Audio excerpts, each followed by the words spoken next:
Homo floresiensis, the hobbit, the little man, whose unique skeleton found on Flores Island, standing only 3.5 feet tall, deviates from the modern humans tens of thousands of years ago. A new species? I, along with other expert scientists, will tell you why we think that it is a new species.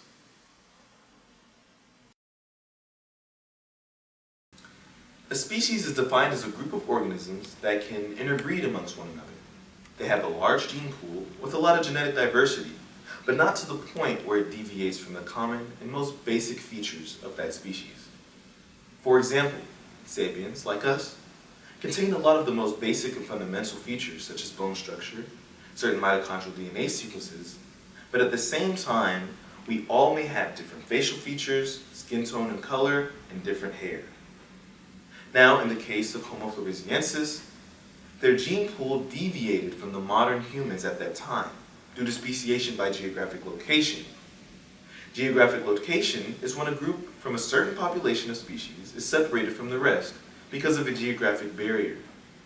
For Homo floresiensis, this separation was caused by a rise in sea levels when glaciers from the Ice Age melted.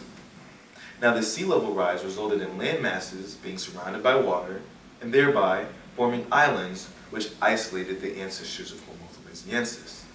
This isolation allowed external pressures, like limited food sources and lack of predators, to cause a change in the gene pool that was so drastic, in fact, that it changed fundamental features, including her unusual small head, teeth, and body. Now, let's take a look at speciation and try to determine which model best fits Homo floresiensis. For our purposes, we will observe each type of speciation using Alex as an example. Let's pretend that Alex is a species, and that there are lots of Alexes on a big island. Over time, a river forms in the middle of the island and divides it into 2 islands. Alex can't swim.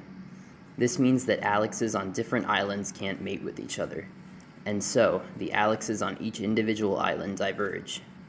So now you have your original Alex, Hey, I'm Alexander. and a new evolved Alex. What's up? This mode of speciation by geographic isolation is called allopatric speciation. The next type of speciation occurs after the introduction of a new niche provides reason for organisms to be sexually selective. We will use Alex as an example again. Alexes are unique in that they only mate right after eating. Alexes had always eaten at the duck and mated directly after on a full belly, and so Alexes would only be able to mate during duck hours from 7 a.m. until 8 p.m. However, second semester, a few Alexes discovered a new niche, the woodwreck. These Alexes started mating during woodwreck hours from 8 p.m. to 2 a.m. So, these subsets of the Alex species could not mate with each other, leading to divergence. We came here today in search of a wild Alex. There are 3 species of Alexes that are all located side by side. One lives at the top duck terrace, another lives at the second, and the third lives on the bottom.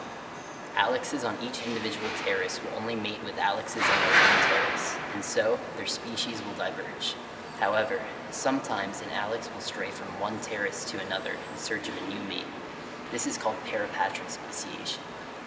Today we found an Alex located on the other side of the river just there. We're going to try and get to it.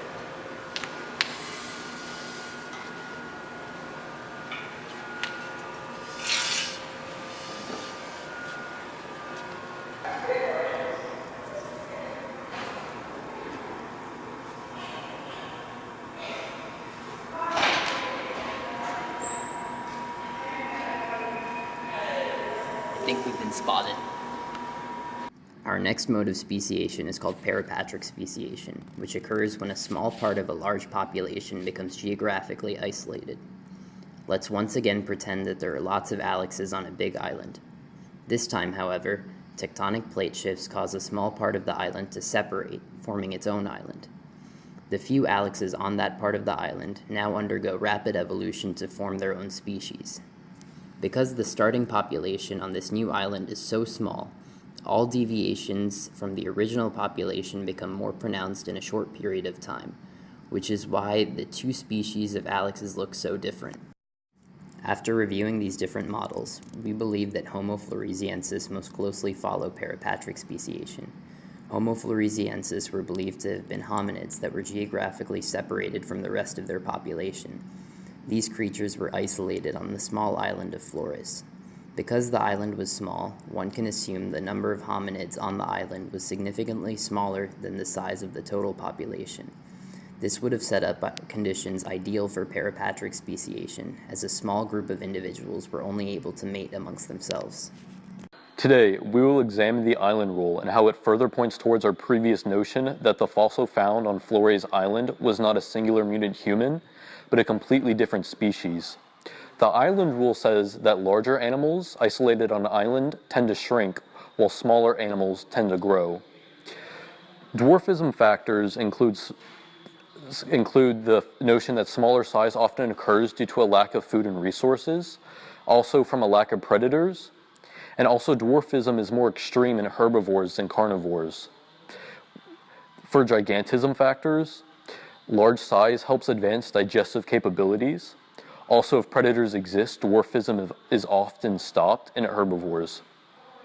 If prey is large, dwarfism is also stopped. What we need to examine next on Flores Island are the resources. On the island of Flores, there exists a vast array of resources, such as fruit.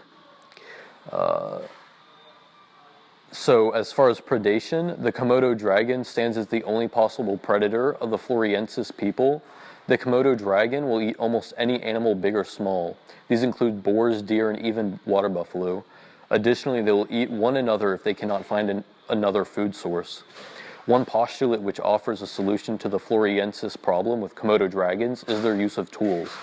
We can examine Komodo dragon bones and see if there exists any evidence of markings or deep cuts. This will point to the fact that the Floresiensis people used weapons, allowing them to fend off the predators, and even eat them. Next, let's examine competition. The competition which existed for the Floresiensis people are monkeys, birds, and deer. If they were dependent on fruit, competition would play a major role, but because of the possibility of tool utilization, competition was most likely low. Additionally, Floresiensis most likely come from Homo erectus, which are known to be dietary generalists, not specialists.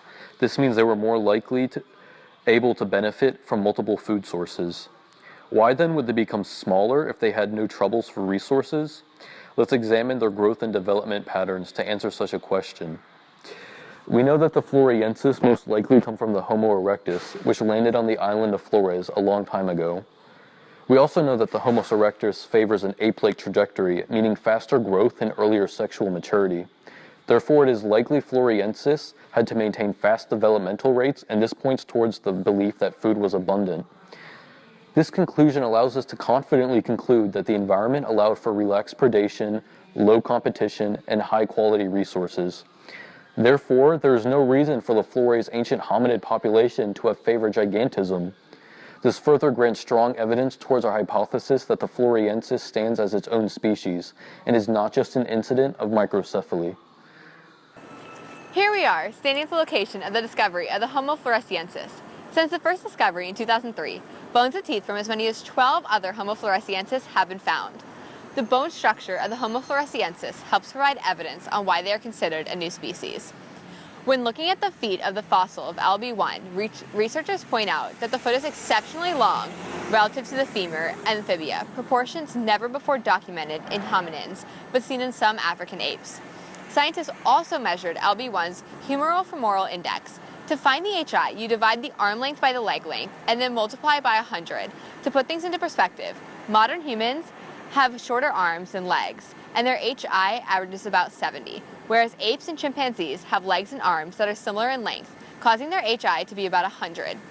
Scientists discovered that LB1 had an HI of 85.4, causing it to be very different from modern humans. The Homo floresiensis matches closer with Australopithecines, who have an HI of about 85.1.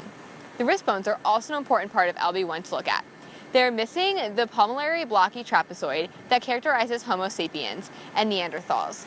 There is also variation within the humeral torsion, or the bony twist about the long axis of the humerus in humans. However, LB1 falls in the low range of this variation and has a humeral torsion that mimics that of early hominins.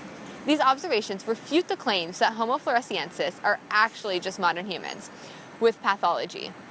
It actually supports the hypothesis that the lineage leading to the evolution of this species originated prior to the cladogenic event that gave rise to modern humans and Neanderthals. In turn, supporting that the Homo floresiensis is its own species. To provide more support, it would be helpful if scientists could find more fossils of the Homo floresiensis and hopefully find one that DNA can be extracted from.